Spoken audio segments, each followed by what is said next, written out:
Voting in northern Colorado was at a high today, and now it's just a matter of time before the official results are in. We have some unofficial results and more coming up on Northern Colorado 5. You're watching Northern Colorado 5, committed to Northern Colorado. Good evening, I'm Riley Degood. Thanks for joining us tonight. And Election Day is finally here. People in Larimer and Weld County were out in full force at the polls to decide whether President Obama will get another term or to replace him with Mitt Romney. In Larimer County, there was a steady flow of voters at the voting centers throughout the day, but Scott Doyle, the Larimer County clerk, said that about 75% of residents either voted early or through the mail. As of Monday, Doyle's office had already received over 130,000 ballots. But even with high turnout of early voters, the day went pretty smooth. We've had only a few lines, and they were initial, and I wouldn't even call them lines, because is it a line if it's moving? You know, I don't know. But there were small groups of people at several locations that that were backed up out the door, and that's a good thing. We were able to handle them right away. They voted, and now we're kind of have a steady pace going. I have no reports of any malfunctioning equipment at this point, and if we do, of course, we will deal with that immediately. And we would certainly hope we don't have any of that going on. Now, I'm going to stress that we only have unofficial results as of this time. Now, in Colorado, the presidential race has been tight throughout the evening. We have the latest percentages as of 9 o'clock.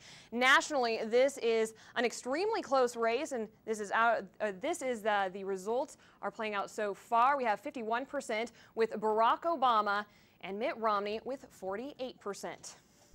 Now we want to update you with Colorado races happening across the state. First up, U.S. House of Representatives District 2. This is the newly aligned district that includes Fort Collins and Loveland. Democrat Jared Polis, the incumbent, who campaigned for the first time in Larimer County this election season, and he has 56% of the votes. He's winning this so far. And Republican Kevin Lundberg of Berthoud, along with two other third-party candidates, Sandy Llewellyn and Susan P. Hall. So far the percentages fall with Jared Polis, once again 56%. Kevin Lundberg right there behind him, 39%.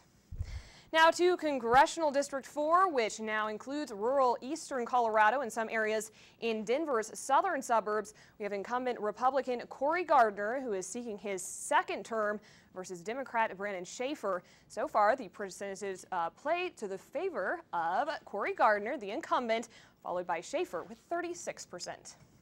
All right, Northern Colorado 5 reporter Alex Ruiz joins us now to talk about some issues on this ballot. Alex? Yeah, that's right. Thank you so much. We start with the Constitutional Amendment 64, which would legalize marijuana use for those 21 and older within the state. Now, currently, the result shows that 52% of voters are saying yes, but close behind are those saying no, with 48%. Now, a little background, Amendment 64 is on the ballot in Oregon and Washington as well. The amendment would allow those over the age of 21 to walk into a dispensary without a medical marijuana card and buy up to an ounce of pot.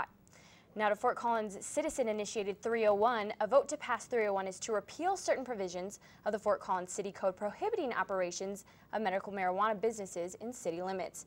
Now this ban voted on last general election and put into place earlier this year. It looks as though that ban may be passed with 56% of voters saying yes and 45% saying no. The rest of the Colorado races are starting to shape up, and we have some tentative results for you. First, for State Senate District 14, John Kofalis leading with 59%, Cindy Anderson with 36%, Jeff Johnston with 3%, and Barrett Roth with 2%. Next, in the Colorado State Senate District 23, we have Vicki Marble leading with 55% and Lee Kemp with 45%. And for State House Representative District 48, Stephen Humphrey leading 75% and John R. Gibson with 25%. In State House Representative District 49, James Shelton with 41% and Perry L. Buck with 58%. And in State House Representative District 50, Dave Young 61% and Skip Carlson with 39%.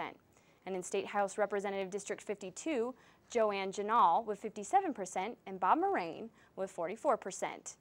And in State House Representative District 63, Tim Eckerson with 41% and Lori Sane with 59%. And for the Loveland City Council, We have Dave Clark with 52 and Paul Mueller with 49%. I'll have more on your election results later in the show. Wonderful. Well, thank you so much, Alex. Let's send it over to Chief Meteorologist Chris Yates for a first look at tonight's forecast. And Chris, it's been a beautiful day. Really can't ask for better weather on Election Day. Temperatures running well above average tomorrow. We're just asking for even nicer weather. Let's go and take a look at our almanac today. Temperatures topping out once again in the lower 60s. We would typically see highs in the 50s. So overall, looking pretty good today.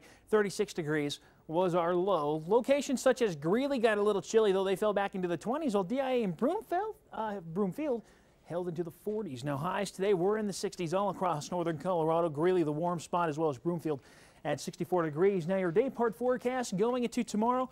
Great news, a lot of sunshine and mild temperatures. In fact, we should be back into the mid 60s by noon and cooling off to about 60 by 6 p.m. I'll let you know just how long this mild weather trend is going to stick with us, all coming up in just a bit. Thanks, Chris. Well, after tonight, some are saying they are most looking forward to saying goodbye to political ads that have been on TV and radio for now 6 months. There's no denying that Colorado is a deciding state in this election with 9 votes in the Electoral College. But if that wasn't enough, the amount of money spent on political ads will certainly show just how important we are. The Obama for America campaign spent more than $29 million on ads, while the Romney for President campaign spent just over $17 million. This doesn't include the other organizations that campaign for the candidates, including American Crossroads and Priorities USA Action, which spent close to $8 and $9 million, respectively. But believe it or not, these numbers don't even compare to fellow swing state Ohio, where the Obama for America campaign spent $72 million and Romney for President $43 million. Well, Secretary of State Scott Gessler is being investigated by the Denver DA to determine if he violated the law by using state funds to attend a partisan event and spending $1,400 from his office account without receipts. He is also under fire for using state funds to return early from the Republican National Convention, which he claimed he used only because death threats were being made against his family. All right, don't go away. When we return, we'll have more election coverage and updated numbers from across the state. Stay tuned. And just how long will this beautiful weather stick around, and when could we see snow in the forecast? I'll have that forecast and much more coming up next right here on Northern Colorado 5. Northern Colorado 5.